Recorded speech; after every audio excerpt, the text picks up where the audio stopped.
Ok. Bom, Bob, você colocou aí algumas questões muito importantes a respeito do que aconteceu, né, no Rio Grande do Sul. E do ponto de vista jurídico, né, olhando tudo isso, a gente tem uma questão muito interessante, porque o direito, né, ele olha para essas situações de uma forma um tanto quanto ambígua, porque você tem na própria lei algumas previsões aí de atos que a gente chama de, inclusive no veio do direito inglês, de atos de Deus, ou seja, atos, né, pelos quais você não tem nenhuma condição de previsibilidade, nem condições de se opor ou de fazer com que eles não tragam condutas ou resultados ruins para as pessoas. Então você tem aí o caso de terremotos, maremotos, tsunami e alagamentos, tempestades, furacões, essas coisas todas, né? Hoje em dia, muitos seguros, por exemplo, têm cláusulas específicas, né, para proteger você exatamente disso. Você tem seguro que protege de terremotos, tem seguro que protege de tsunami, você tem seguro que protege até para impacto de veículo ou queda de aeronave sobre um imóvel segurado, isso aí existe. Mas algumas vezes, uma boa parte delas, a lei vai excluir o que a gente chama de caso fortuito e força maior. Então, nesse caso, como por exemplo no Rio Grande do Sul, não aconteceu no aeroporto devido a uma chuva que represou água ali num lugar ou outro, aconteceu na cidade absolutamente inteira. Por óbvio, muitas entidades, muitas empresas, eventualmente seguradoras, vão caminhar para esse sentido.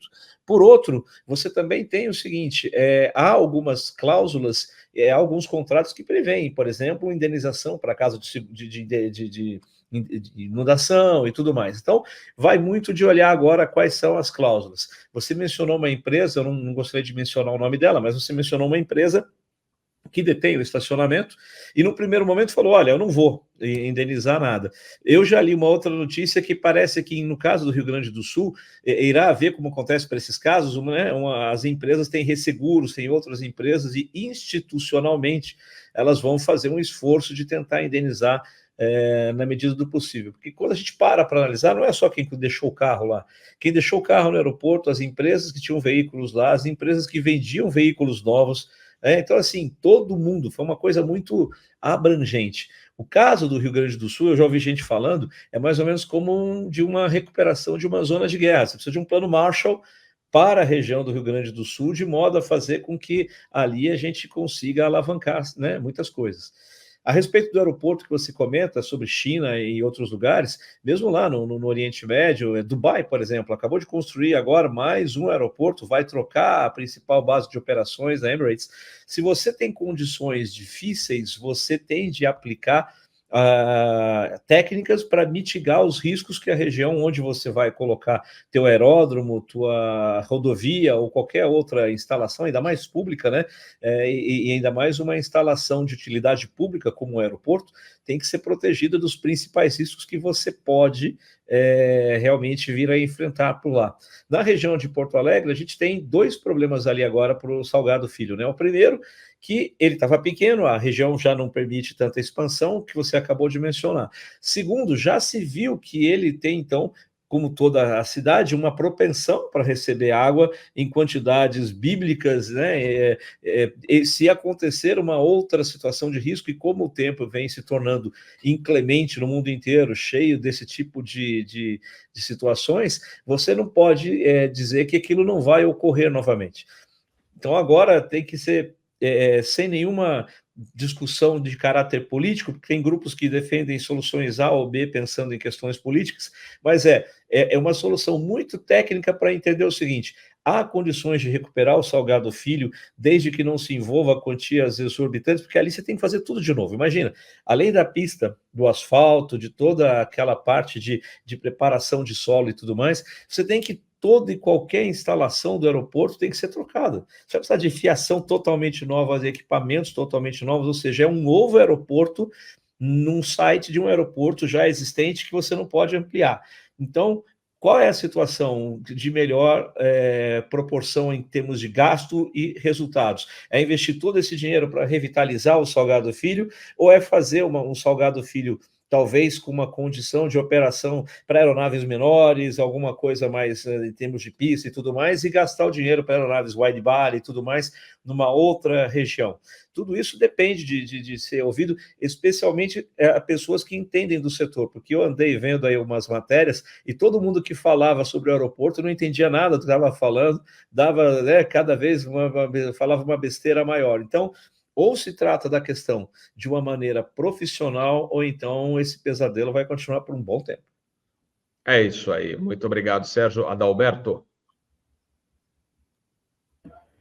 Bom, eu tenho 3 horas para falar. Vamos começar com o óbvio. Não tem nada de errado com o sítio do aeroporto, né? A cidade de Porto Alegre tem um sistema de diques e um muro justamente para protegê-la de enchentes. Tá? E como cansou de ser mencionado aí na mídia nesses dias, né? Esse sistema está dimensionado por uma enchente de 6 metros acima do nível normal, que não chegou, mesmo com toda a chuva, não chegou a 6 metros. Então por que alagou? Esse que é o problema. O sistema de diques, de muro, de comportas, ele, obviamente, como ele vai ficar abaixo d'água, ele depende de um sistema de esgotamento artificial. Tem que ter bomba. Então, tem as famosas casas de bombas em Porto Alegre, para isso que elas existem. Tem sistemas de comportas no muro, para permitir o acesso ao rio, aquelas comportas, aquelas portas de aço. Aquelas portas de aço, elas deveriam ser travadas com borracha de vedação, porque você travar a porta aço com aço não vai ter vedação, então tem que ter gachetas de borracha ali preparadas para quando você fizer o travamento não ter vazamento de água, e a água que entraria normalmente pela própria gravidade, pelo próprio sistema de esgotamento sanitário, né, de esgoto e de águas pluviais, essa água vai entrar. Então o que você tem? Você tem que ter as bombas funcionando para captar essa água e jogar essa água para fora. E essas bombas, como elas estão abaixo do nível da água, elas também têm um sistema de comportas flutuantes, que quando a água sobe, essa comporta também faz a vedação da casa de bombas, também precisa de borracha, de gacheta, de vedação, e aí então o sistema está perfeitamente dimensionado para funcionar até 6 metros, como eu disse, não chegou a 6 metros, mesmo com toda essa chuva. Então, a região do aeroporto tinha que estar seca. E por que não ficou seca? Porque a prefeitura negligenciou a manutenção desse sistema. Então, as gachetas de borracha não estavam lá, algumas portas de aço estavam todas corroídas, então, obviamente, a água podia passar por elas, várias das comportas flutuantes estavam emperradas, não estavam funcionando, várias bombas não funcionaram, as instalações elétricas eram precárias. Então, efetivamente, nada de errado aonde o aeroporto está. O aeroporto poderia ter continuado funcionando desde que as outras medidas de proteção tivessem funcionado, tá? O que, infelizmente, não foi o caso. Nós todos temos conhecimento das deficiências, dos pontos fracos do Salgado Filho. Ele vai completar, dentro de alguns anos, 100 anos de existência.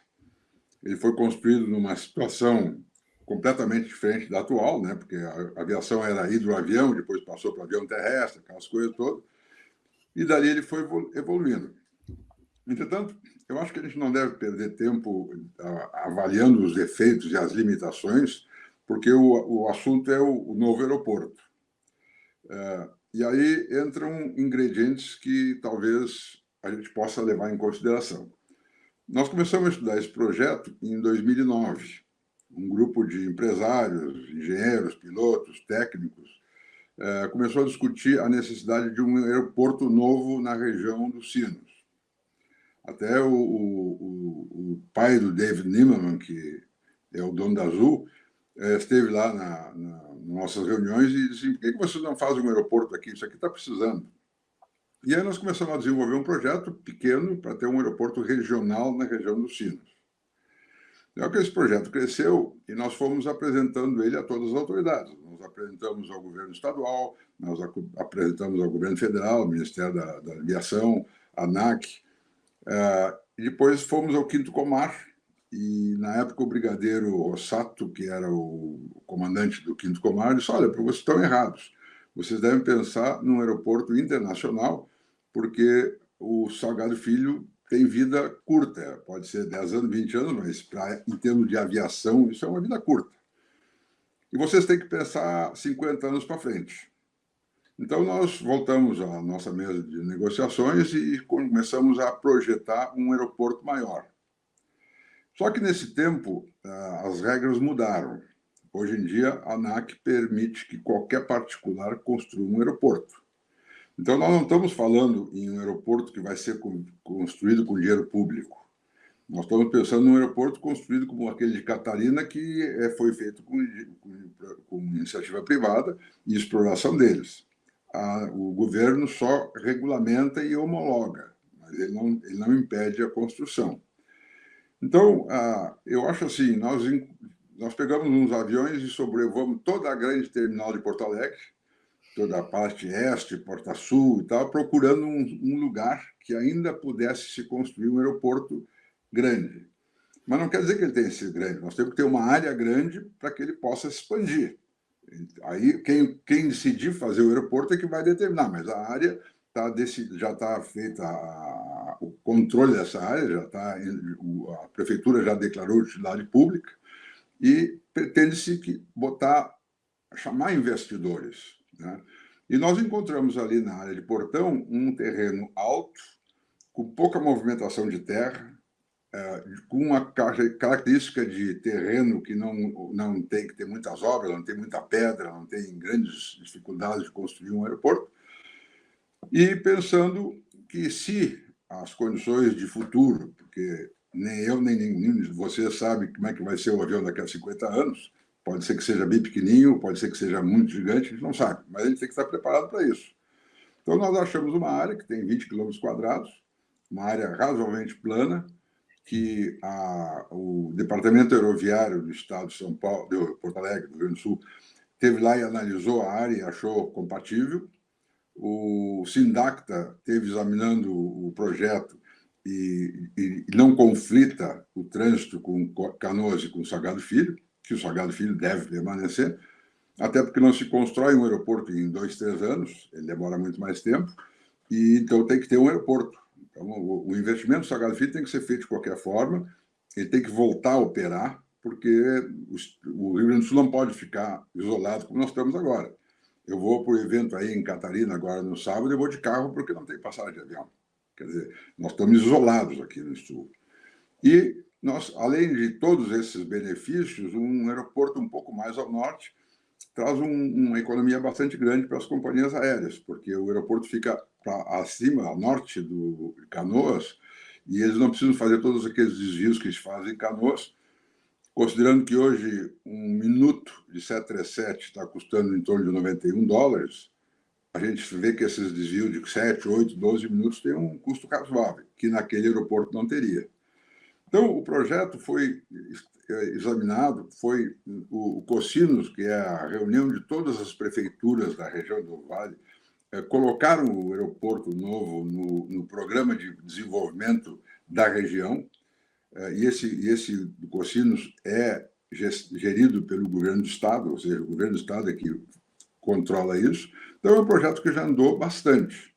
O que falta é a divulgação ou que o governo federal coloque em licitação.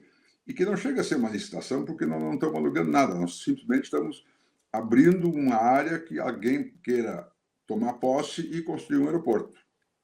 Iniciativa privada, nada de governo.